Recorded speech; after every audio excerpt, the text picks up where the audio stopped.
Hello and welcome to another pen video from me, Penultimate Dave.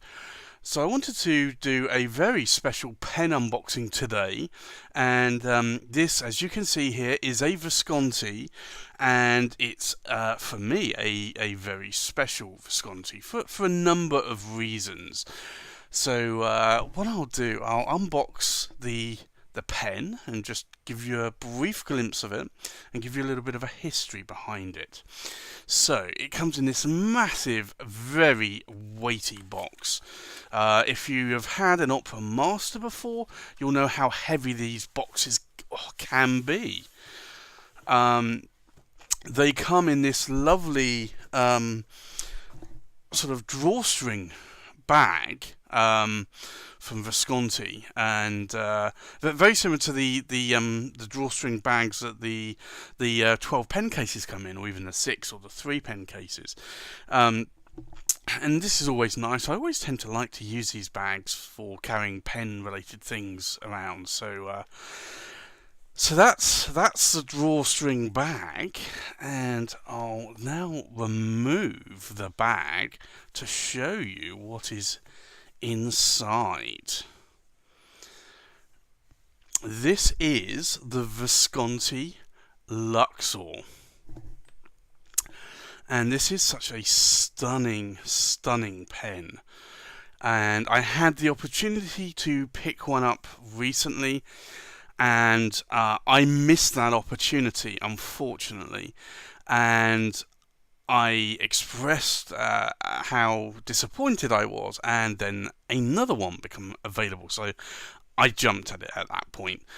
And so that's one of the reasons why this is a special pen. The other I'll go into in a little bit more detail, but let me give you a little bit of a brief history of this pen.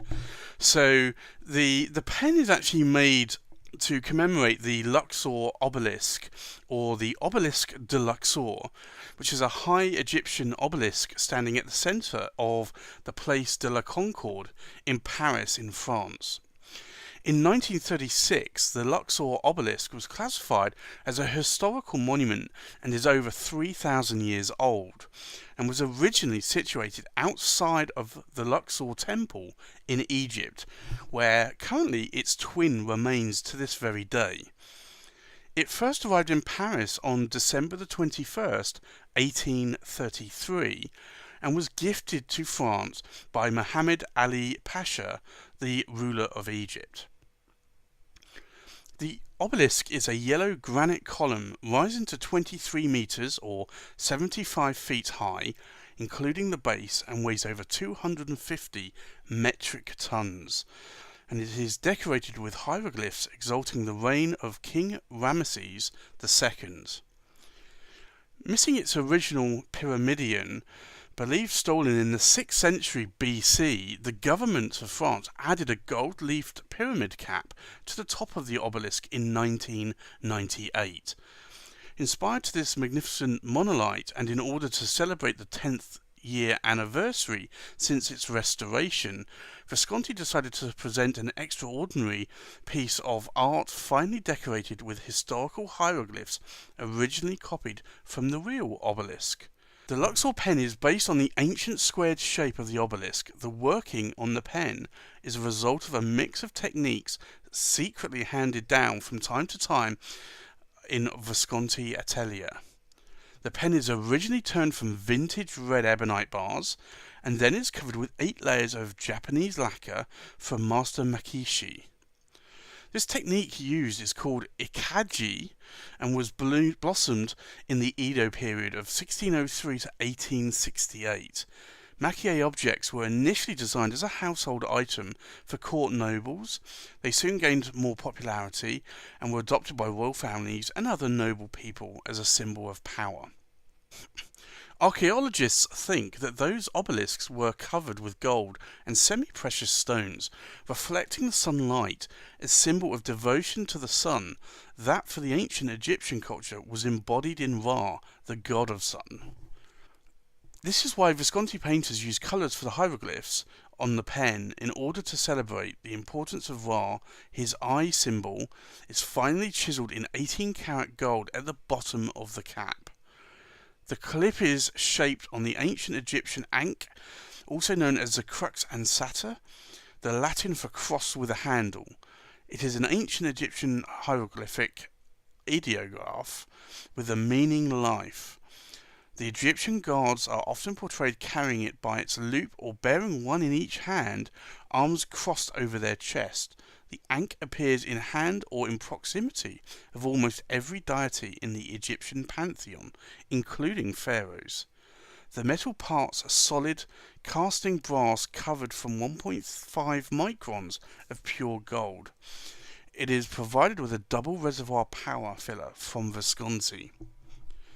So you can see why this pen is kind of special. The pen, to start with, is maquillé with hieroglyphs, and it's then covered with 8 layers of Japanese lacquer. And it's a stunning pen. And let me zoom in a little bit so you can see just some of these hieroglyphs that are on the pen itself.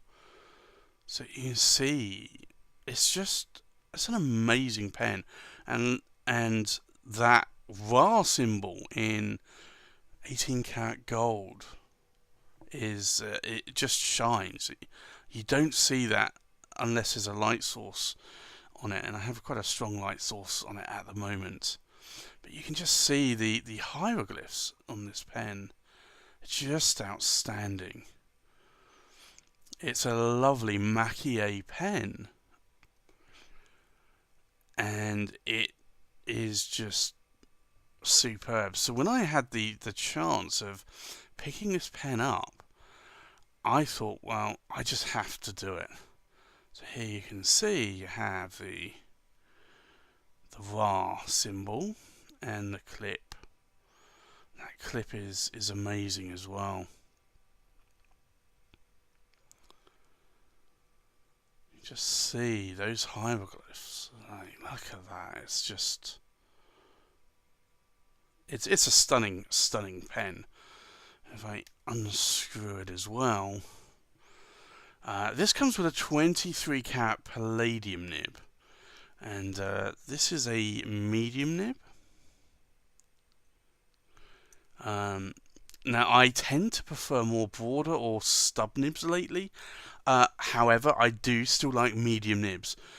My second best nib would be a medium nib. And for overall writing, I find that's a rather nice nib.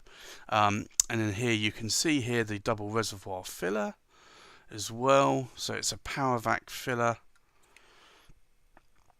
And it's just amazing. And then you can see here the piston rod. And it pulls out. And you push it back in. And it's just amazing. So this pen itself is, for me, a grail of grails. Now, I have, as some of you may know, I have a lot of grails. But this really is the grail of grails for me. And I guess my original grail was a London Fog, and then maybe an Opera Master, maybe a Crimson Tide. Some people say that the grails or the grail pens are something that should be unobtainable, and in most walks of life it is. But then one will come along, and then you just have to pick it up. And this, like, you can even see the Visconti logo here in gold, and you can see all the sparkles in the box itself. So this for me is going to be probably a display box for sure. But with the pen now, anybody that knows me will know that I'm not a quote collector quote of pens. So I have to ink my pens up, and some people think that's blasphemy. Like, some people do not like to ink a pen up, especially a grail pen or a grail of grails. For me, I have to ink it up. I cannot with my conscience, not ink a pen up at least once, and most likely many times, hundreds or thousands of times.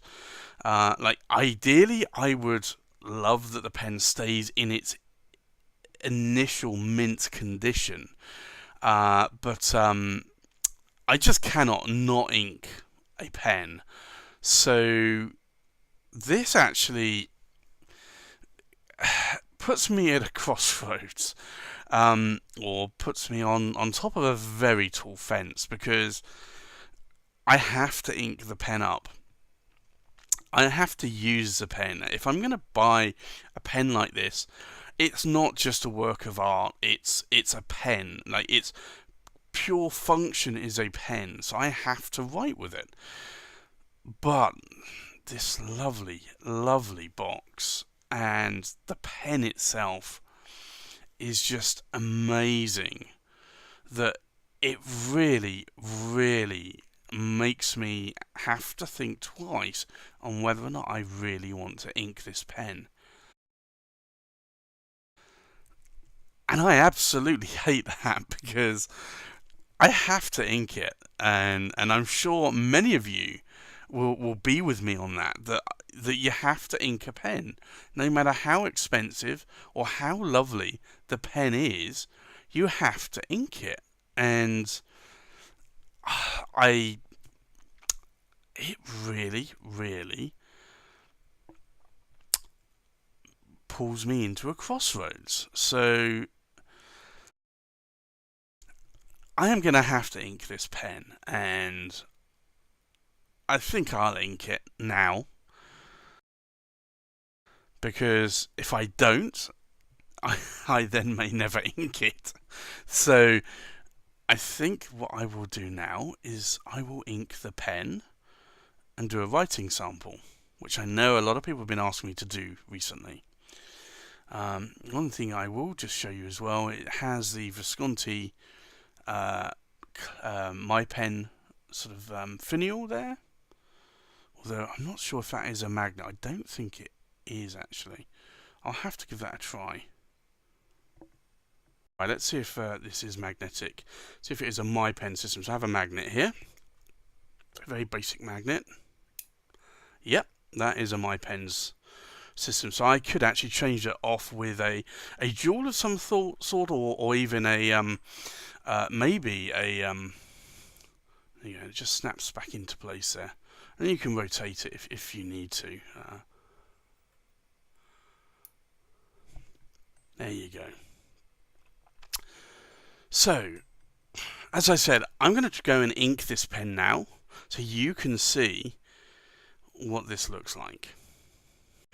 Okay, so let's get this out of the way. We'll take the pen out. We'll put the box out of the way for the time being.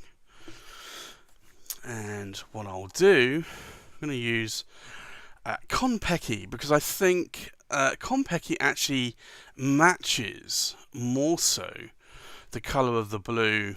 I always have to ink up a pen with a similar colour to the actual pen, so I think Konpeki will probably do it. So let's give this a try and see. So I'm going to pull out the piston knob. Let's see if we can ink this up without making a real mess.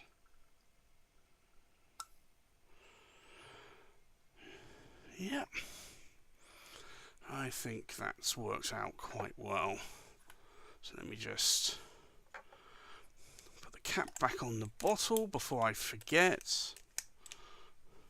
Don't want ink to go everywhere. I'll just wipe the nib off a bit. As you can see here, we have an ink, and there it is. So the reservoir is now full. Just wipe this off a little bit more. And let's see if we can get a writing sample, shall we? So this is the Visconti Luxor Obelisk, and it is a limited edition run of 88 pens, and the ink is Pilot Iroshizuku Konpeki, and this is a medium nib, so medium there, and this is a lovely writer. I would say that slight stubbiness to it, so there's a little bit of line variation. So here's no pressure, and here's a little bit more pressure. So you can see there quite a bit of bounce to the nib. It's a 23 karat palladium nib, and this is just it's very smooth. I really like this. So there you go. Just cap the pen.